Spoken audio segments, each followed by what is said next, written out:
खरात प्रकरणात पेनड्राईव्ह उघड केलं तर महाराष्ट्रात हादरा बसेल, विजय वडेट्टीवार. खरात प्रकरणात राज्यात खळबळ माजलेली आहे. कायद्याच्या विरुद्ध वादत असतील अशांवर कारवाई झाली पाहिजे. केसरकरांनी 39 आमदारांची यादी जाहीर केली पाहिजे.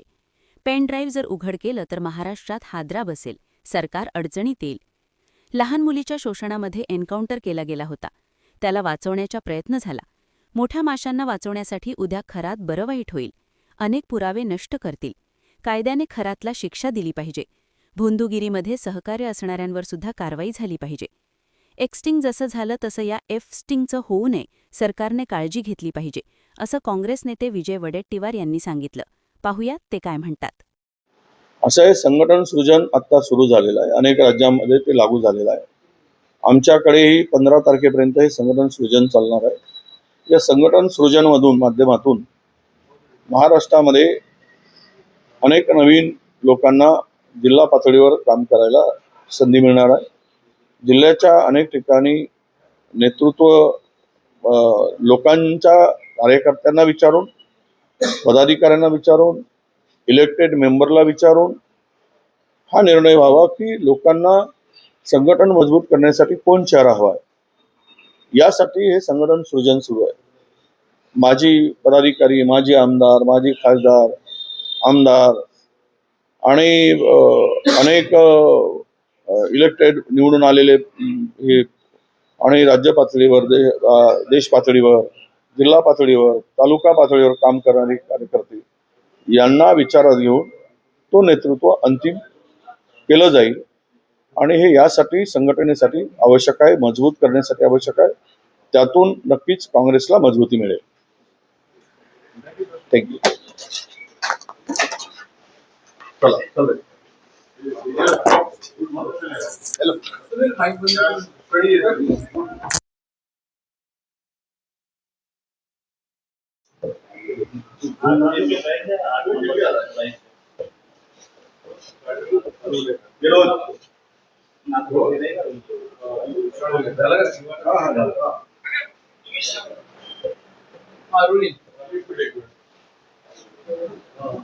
चला, 3 प्रश्नाचा चौथा नाही.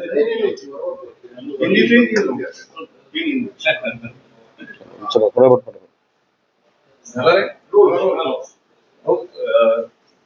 खराच्या प्रश्नावरून मोठा गदारोळ होताना अनेक नवनवीन खुलासे होते आहेत. काय खराच्या वरून राज्यामध्ये जी काही खळबळ आता माजलेली आहे. काल केसरकरांचं एक स्टेटमेंट आलं की 39 आमदार भेटले, माझंच नाव काय घेता. याचा अर्थ तिकडे खराच्या या काळ्या कृत्याला पांघरून घालणारे किंवा त्यांना साथ देणारे, त्यांची पूजा करणारे, त्यांच्यावर श्रद्धा ठेवून देव मानणारे, भोंदूगिरीला चालना देणारे, भोंदूगिरीला प्रोत्साहन देणारे, अंधश्रद्धेचे पायमल्ली तुडवणारे हे 39 जे कोणी आमदार आहे किंवा मोठे उच्च पदस्थ आहे, त्यांच्यावर जादूटोणा प्रतिबंधक कायद्याअंतर्गत गुन्हे दाखल झाले पाहिजे. कारण यांनी कायदे बनवणारे, कायदे मंडळातील लोकांनी जर कायद्याच्या विरुद्ध काम केलं असेल किंवा कायद्याच्या विरुद्ध वागत असतील तर तो गुन्ह्यास पात्र आहे. आणि त्यामुळे या सर्वांवर त्यातले जे सहभागी आहेत त्यांची नावं केसरकरांनी उघड केली पाहिजे. 39 जणांची यादी पब्लिश केली पाहिजेत केसरकरांनी. आणि त्या सर्वांवर प्रतिबंधक म्हणजे जादूटोणा प्रतिबंधक कायद्याअंतर्गत, अंधश्रद्धा प्रतिबंधक कायद्याअंतर्गत त्यांच्यावर गुन्हे दाखल झाले पाहिजे. आता ही खराची वरात कुठपर्यंत जाते हे येणारा काळ सांगेल. पण मी कालही बोलत होतो, आजही बोलत होतो की त्या पेन ड्राईव्ह मधील सर्वच उघड केलं तर महाराष्ट्र सरकारला हादरे बसतील आणि महाराष्ट्र सरकारच अडचणीत येईल. असे महाभाग या खराच्या काळ्या कृत्यामध्ये सहभागी आहेत. आणि ते उघड झालं तर मात्र मोठा महाराष्ट्रामध्ये मला वाटतं की भूचाल होईल असं माझं मत आहे. अशोक खरात यांच्यावर कारवाई होत असताना दीपक केसरकर यांनी असं म्हटलंय की त्यांच्या कुटुंबाला काळजी वाटत नाही, काळजी वाटत आहे, कुटुंबाची काळजी केसरकर घेत असतील तर ते निश्चिम भक्त आहेत असं मी मानतो. पण एक आहे की खरातचा उद्या बदनापूरमध्ये एका व्यक्तीला वाचवण्यासाठी सत्ताधाऱ्यांच्या पक्षाचा असल्यामुळे जो एन्काउंटर केला गेला होता लहान मुलींच्या शोषणामध्ये आणि त्याला वाचवण्याचा प्रयत्न झाला. पुन्हा या मोठ्या माशांना वाचवण्यासाठी उद्या खरातचा बरं वाईट होईल, करतील आणि पुरावे नष्ट करतील. त्यामुळे कायद्याने खरातला शिक्षा दिली पाहिजे आणि खरातच्या या भोंदूगिरीमध्ये सहभागी असणाऱ्या सर्वांचं पितळ उघडं झालं पाहिजे.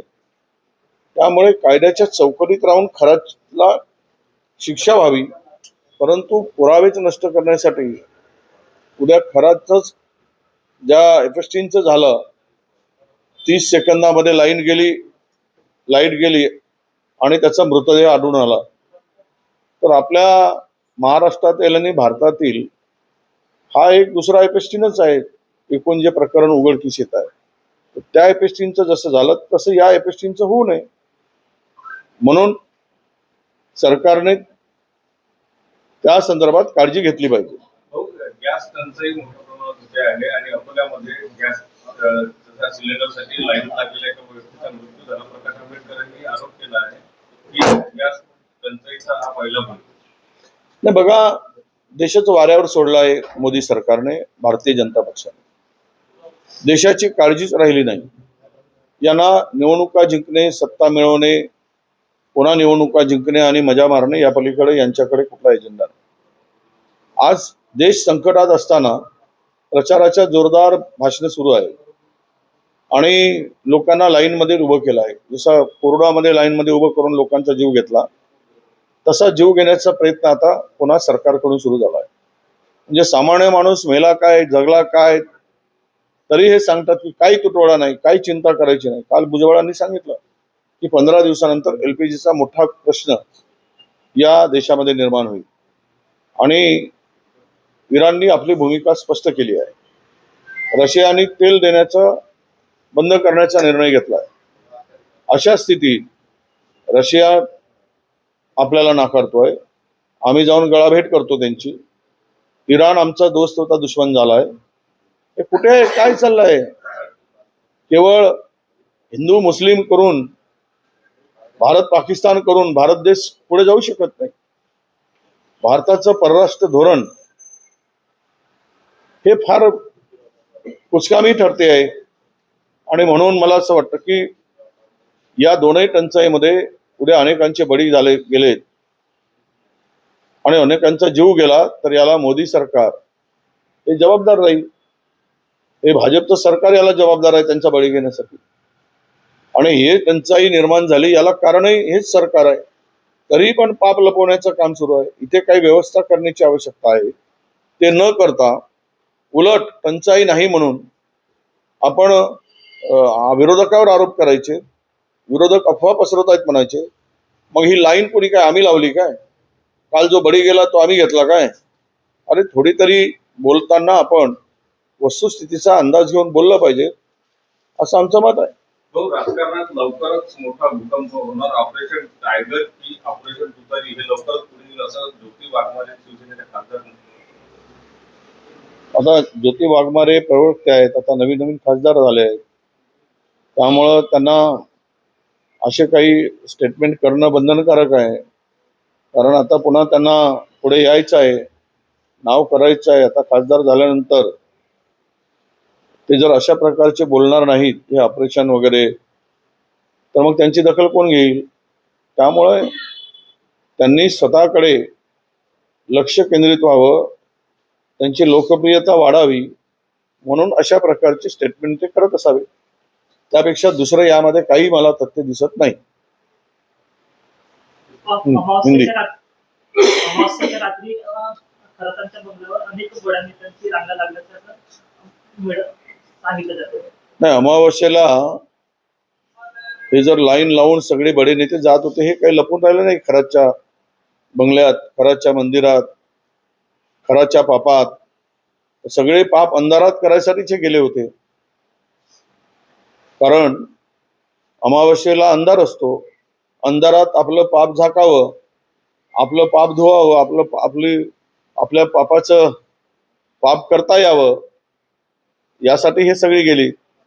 म्हणून सर्वांवर, या बंधुगिरीवर विश्वास ठेवणारे, बंधुगिरीला साथ देणारे जे कोणी आहेत, अधिकारी असू देत, प्रशासनातील अधिकारी असू देत, मंत्री असू देत, आमदार असू देत, या सर्वांची चौकशी झाली पाहिजे.